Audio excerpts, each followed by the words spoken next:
گزر تو گئی ہے خیر تیری حیات قدیر، ستم ظریف مگر کوفیوں میں گزری۔ بسم اللہ الرحمن الرحیم، السلام علیکم۔ آج 28 مئی ہے۔ آج کے دن پاکستان دنیا کا پہلا اسلامی ایٹمی طاقت بنا اور دنیا کا 7واں ایٹمی قوت بنا۔ اس کا کریڈٹ اگر جاتا ہے تو محسن پاکستان ڈاکٹر عبد القدیر خان اور ان کی ٹیم کو جاتا ہے۔ بہت سے سیاسی لوگ اس کا کریڈٹ لیتے ہیں، لیکن سالہ سال کی محنت، مشقت اور قربانی کا نتیجہ تھا ڈاکٹر عبد القدیر خان کی کہ انہوں نے پاکستان کو ناقابل تسخیر بنایا۔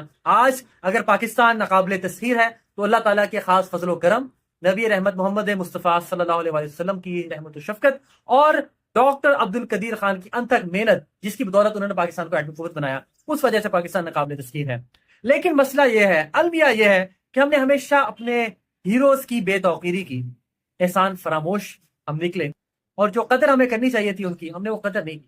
ان کے ساتھ جو سلوک روا رکھا گیا اس کا انہوں نے بارہا اظہار بھی کیا، اور جو ان کا شورائے آفاق انٹرویو ہے سہیل وڑائی صاحب کے ساتھ، اس میں وہ انتہائی دکھی نظر آئے، ان کے دل میں درد تھا، چہرے پہ اداسی تھی۔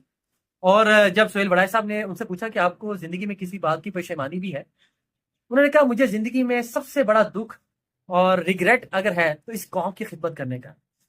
اور ان سے پوچھا کہ ڈاکٹر صاحب آپ کو شعر کہیں گے؟ ڈاکٹر صاحب نے ایک شعر کہا، اس شعر نے ہی ساری داستان بیان کر دی۔